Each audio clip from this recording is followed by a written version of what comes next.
नमस्ते। सदगुरु गाडगे महाराज कॉलेज की तरफ से मैं हिंदी की अध्यापिका माधुरी अरुण सावंत 11वीं कक्षा में बच्चों आप लोगों का तहे दिल से फिर से स्वागत है। पिछली तासिका में मैंने आप लोगों को लघु कथाएं में से पहला हिस्सा उषा की दीपावली श्रीमती संतोष श्रीवास्तव जी ने लिखी हुई उसके बारे में जानकारी दी है। उषा 10 साल की लड़की, उसकी दादी ने नरक चतुर्दशी के दिन जो कि आटे के दीपक बनाए। बबन नाम का एक कृषकाय व्यक्ति, झाड़ू पोछा लगाने वाला, वह पटाखों के कचरों को समेटते हुए आटे के दीपकों को अपने जेब में साफ करके भर रहा था। जबकि ये नज़ारा, ये घटना, ये दृश्य ये उषा देखती है जबकि वह सुबह सुबह जॉगिंग के लिए जा रही थी। उस 10 वर्ष की लड़की के मन में न जाने कौन सी ऐसा भाव उठा कि उसने भागते भागते अपने दादी के पास गई। थैली भरकर जो घर में मिठाइयाँ बनी हुई थी उन मिठाइयों को भरकर भागती भागती बबन के पास आई और अन्न पूर्ण ब्रह्म है, देवता है। बचपन में ही यह सबक उसे मिला था। इस पाठ में लेखिका ने बालमन पर जो संस्कार होते हैं कि एक और थालियां भर भर कर लोग झूठन छोड़कर चले जाते हैं, तो दूसरी ओर अनाज के एक एक कोर के लिए, एक एक नेवले के लिए विभिन्न तरीकों से रोटी का जुगाड़ करने वाले लोग भी इस दुनिया में कम नहीं है। यह सबक जो कि इस लड़की ने इस पाठ के माध्यम से, लेखिका ने इस उषा के माध्यम से आप लोगों के सामने प्रस्तुत किया था, या आप लोग अच्छी तरह से समझ गए होंगे। अब देखिए दूसरा पाठ लघु कथाएं में से ही छोटा सा हिस्सा जो मुस्कुराती चोट। इस चोट के बारे में, वो चोट है लेकिन वो मुस्कुराती कैसी है, इस बात को हमें इस कहानी के माध्यम से आपके सामने प्रस्तुत करना है। आप घर में बैठिए, अध्ययन कीजिए, अपना ख्याल रखिए, आप अध्ययन करते रहिए। लघु कथा मुस्कुराती चोट। आर्थिक अभाव के कारण पढ़ाई न कर पाने की विवशता तथा मजदूरी करके अपनी पढ़ाई जारी रखने की अदम्य इच्छा को दर्शाती है। यह बाल मजदूरी जैसी समस्या को इंगित करते हुए, इंगित करना यानी कि दर्शाना, ये दर्शाते हुए आप लोगों को हौसला देती है, आशावाद को बढ़ावा देती है, सकारात्मकता और संवेदनशीलता प्रस्तुत करने वाली ये लघु कथाएं है। आप लोगों को मालूम है बच्चों कि दुनिया में सघन लोग हैं, अमीर लोग हैं, गरीब लोग हैं। आर्थिक संपन्नता है, वह अमीर लोग हैं जिनके लिए 2 वक्त के खाने की कोई चिंता महसूस नहीं होती है।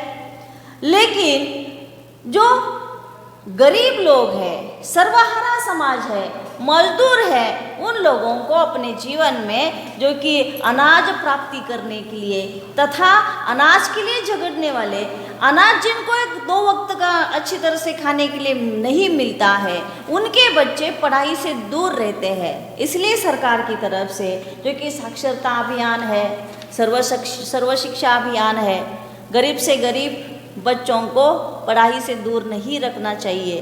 तथा हमारे यहाँ जो कि बाल मजदूरी करना एक अपराध है। होटलों में, जगह जगह पे अगर छोटे बच्चों से काम करवाया जाता है तो उस होटल मालिक को तथा उन अभिभावकों को जो कि सज़ा के पात्र व ठहराए जाते हैं। इसलिए जबकि आप लोगों को हम यह बताने वाले हैं आज कि एक बबलू नाम का छोटा सा लड़का, उसके बारे में, उसके इर्द गिर्द ये कहानी किस तरह से घूमती है। छोटी सी कहानी है। कहानी एक साहित्य का ऐसा प्रकार है कथा एक ऐसा साहित्य का प्रकार है जो कि हमेशा उससे हमें बोध प्राप्त होता है, उपदेश मिलता है, कुछ सबक मिलता है। बचपन में ऐसी छोटी छोटी कहानियाँ आप लोगों ने सुनी होगी। ऐसी एक छोटी कथा आप लोगों को हम अभी सुनाने वाले हैं। घर में बाबा बीमार थे, उनकी दवाई राशन के लिए पैसे चाहिए थे। माँ 4 घर से चौका बर्तन करते, जितना लाती वह सब बाबा की दवाई के लिए घर में ही लग जाता था। बबलू की पढ़ाई बीच में ही छूट गई। माँ को सहारा देने के लिए बबलू ने घर घर जाकर रद्दी इकट्ठा करना शुरू कर दिया, पर पढ़ाई के प्रति उसके मन में जो लालसा थी, उस दिन भी तराजू पर रद्दी तोलते हुए बबलू की नज़र लगातार स्कूल की उन किताबों पर थी जिसे रद्दी में बेचा जा रहा था। वो चाह रहा था कि वे किताबें उसे मिल जाए।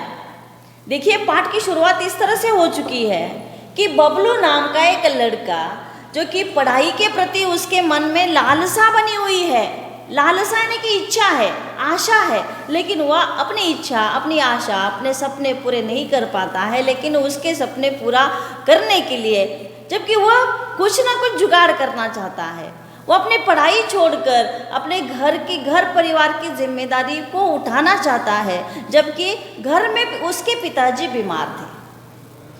पिताजी बीमार होने के कारण उनकी दवा के लिए तथा घर में राशन जो कि खाने पीने के लिए जो अनाज लगता है उसके लिए पैसे चाहिए थे।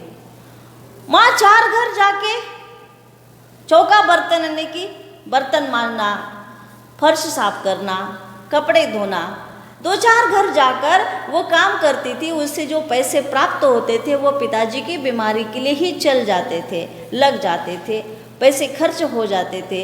इसलिए बबलू की पढ़ाई छूट गई थी। इसीलिए उसने क्या किया कि रद्दी यानी कि जो पुराने कागज़ है, पुरानी किताबें हैं, उनको प्राप्त करते हुए किसी दुकानदार के पास जाके उसे बेच देना, और उसमें से थोड़ा सा पैसा जो प्राप्त होता है, वह प्राप्त हुआ पैसा जो कि वह लड़का क्या करता था, अपनी माँ को ले जाके दे देता था। और दिन भर ये रद्दी प्राप्त करना, घर घर जाके चिल्लाकर, गली मोहल्ले में चिल्लाकर रद्दी को प्राप्त करना, जो कि वर्तमान पत्र है तथा पुरानी किताब है, उनको इकट्ठा करके किसी दुकानदार के पास जाकर बेचकर जो पैसे प्राप्त होते थे उस पर उसके माँ की मदद होती थी। एक दिन ऐसा हुआ कि एक घर में वो रद्दी प्राप्त करने के लिए गया कि वहाँ उसे जो चाहिए थी उसकी कक्षा की किताबें उसके सामने दिखाई दी, क्योंकि उसकी पढ़ाई बीच में ही छूट गई थी। उसे लगता था कि उसकी बार बार उस किताबों की तरफ नज़र जा रही थी। वह चाहता था कि वो किताबें मुझे मुफ्त में मिल जाए, लेकिन ऐसा नहीं हो रहा था। आगे क्या होता है हम देखते हैं। स्कूल नहीं जाता तो अजीब है तेरे माँ बाप जो तुमसे काम कराते हैं। जिस घर में वह किताबें वह रद्दी इकट्ठा कर रहा था, उस घर की मालकिन ने तराजू के कांटे पर नज़र जमाए कहा। तभी उनकी कॉलेज के लिए तैयार होती हुई लड़की ने कहा, माँ, बाल मजदूरी तो अपराध है। हाँ बिल्कुल, पर अनपढ़ माँ बाप समझे तब ना। बबलू को इस बात का बहुत बुरा लगा। उसे यह उस मालकिन के अपशब्द सहे नहीं गए। देखिए यहाँ पे क्या बताया है कि जिस घर में ये बबलू रद्दी इकट्ठा करने के लिए गया था, वहाँ उसकी कक्षा से जिस कक्षा में वह पढ़ता था उस कक्षा में वह नहीं जा पाया, क्योंकि उसके लिए वह किताबें प्राप्त नहीं हुई थी। और घर के हालात यानी कि माँ जो 2-4 घर में चौका बर्तन करने के लिए जाती थी, जो पैसे इकट्ठा होते थे वह पिताजी की बीमारी की दवाई के लिए खर्च हो जाते थे, कुछ पैसे राशन के लिए खर्च हो जाते थे। इसलिए अपनी माँ की मदद करने के लिए, जबकि बाकी के पैसे जो कि किताबों के लिए तथा बाकी के खर्च के लिए उसे पैसे नहीं बचते थे, इसलिए उसने रद्दी इकट्ठा करने का काम बीच में ही पढ़ाई छोड़कर शुरू कर दिया। एक घर में जबकि वह रद्दी इकट्ठा कर रहा था, उस वक्त उस घर की मालकिन की नजरें तो उस तराजू की उस कांटे पर गड़ी हुई थी, लेकिन वो बोल रही थी, अरे स्कूल नहीं जाता तो? अजीब है तेरे माँ बाप जो तुझसे ये ऐसा काम करवाते हैं। उस वक्त उसी घर की लड़की जो कि कॉलेज जाने के लिए तैयार हो रही थी, तब उस लड़के को, उस छोटे से लड़के को देखकर, बबलू को देखकर ऐसे कह रहे थे कि माँ, बाल मजदूरी यानी कि छोटे बच्चों से काम कराना ये तो अपराध है, गुनाह है। हाँ, पर ये अनपढ़ माँ बाप ऐसी बात समझे तब ना। बबलू को इस बात का बुरा लगा, क्योंकि सामने वाला नहीं जानता था कि मेरी घर के हालात कैसे हैं। उसे ये अपशब्द सहे नहीं गए। स्कूल बप्पा ने जरूर भेजा था मैम साहब, पर उसके पास किताबों के लिए पैसे न थे, इसलिए पढ़ाई रुक गई। बबलू को ये मालकिन के अपशब्द नहीं सह गए, जो कि उसके माँ पिताजी को कुछ भला बुरा कहा कि ये अनपढ़ गवार माँ पिताजी ऐसे छोटे छोटे बच्चों से काम करवाते हैं, ये पढ़ाई के बारे में क्या जानेंगे। तब उस वक्त बबलू उस मालकिन से कहता है कि स्कूल तो मेरे पिताजी ने भेज दिया था मैम साहब, मालकिन, जबकि मुझे भेज दिया गया था, लेकिन किताबों के लिए पैसे नहीं थे, इसलिए मेरी पढ़ाई रुक गई।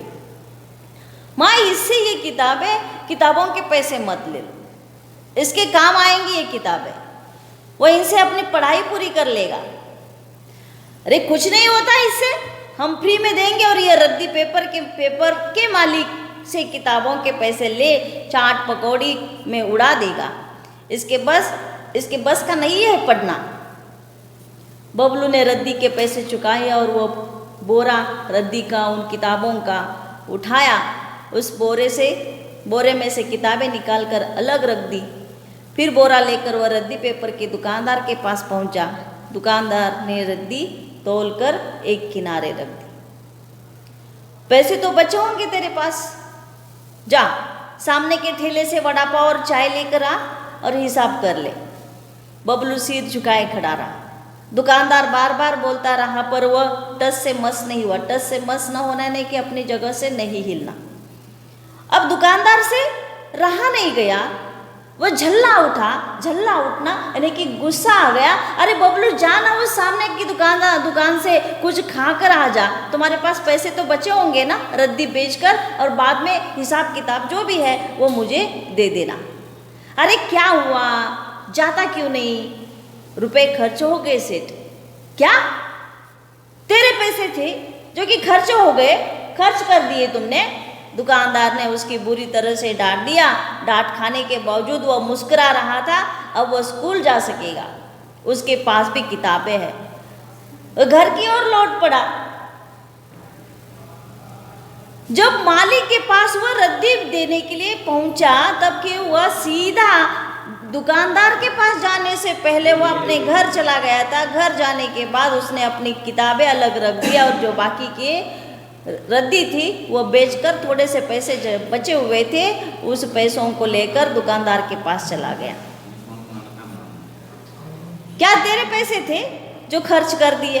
दुकानदार ने उसकी बुरी तरह डांट पड़ाई। डांट खाने के बावजूद वह मुस्कुरा रहा था। अब वह स्कूल जा सकेगा, उसके पास भी किताबें और घर की ओर किताबें थी और वह घर की ओर लौट पड़ा। घर लौटते हुए रास्ते में वह सुबह वाली मालकिन मिल गई और वह लड़की जो कि कॉलेज के लिए गई थी। दोनों रास्ते में ही मिल गई और वह किताबें लेकर स्कूल जा रहा था। उसके हाथ में किताबें देखकर मालकिन को आश्चर्य का ठिकाना नहीं रहा। आश्चर्य का ठिकाना नहीं रहा मतलब वह आश्चर्य से उसकी तरफ देखती रही। उसे सुबह कहे उसके अपशब्द याद आ गए कि तुम्हारे माँ पिताजी अनपढ़ गवार है, इसलिए तुम्हें ऐसे काम करवाते हैं। वो मालकिन को वो सुबह के शब्द अपशब्द याद आ गए और अपने ही शब्दों पर उसे अपराध का बोध होने लगा। उसे पछतावा होने लगा, अरे मैंने सुबह इस लड़के से ऐसे अनाप शनाप बातें कही है। बबलू की पढ़ाई के प्रति लालसा यानी कि उसकी जो इच्छा है ये देखकर उसने निश्चय किया। वहाँ से आगे उस मालकिन ने एक निश्चय किया कि अब उसकी आगे की पढ़ाई का सारा खर्चा जो है वो मालकिन ही उठाएगी। बबलू की खुशी का ठिकाना नहीं रहा और इसी तरह से जहाँ यह कहानी समाप्त हो जाती है और बबलू जैसे ऐसे अनेक सारे बच्चे हैं जो कि पढ़ाई से दूर रहते हैं। हो सके तो इस पाठ की तरफ से, इस छोटी सी कहानी की तरफ से आपने जो सबक सीखा है, अगर पढ़ाई से दूर रहता है कोई बच्चा, किताबें न होने के कारण, गणवेश न होने के कारण, आर्थिक विपन्न होने के कारण, तो उन बच्चों को हो सके तो हम लोगों को उनकी मदद करनी है। और उन बच्चों को, अगर छोटे छोटे बच्चे कहीं पे काम करते हुए दिखाई देते हैं तो बाल मजदूरी एक ऐसा कानून है, उस कानून को उस मालिक को समझाकर उस बच्चे को पढ़ाई से दूर रखकर उसे पढ़ाई में कार्यरत लाना आप लोगों का भी कर्तव्य बनता है। धन्यवाद। यहाँ पर हम समाप्त।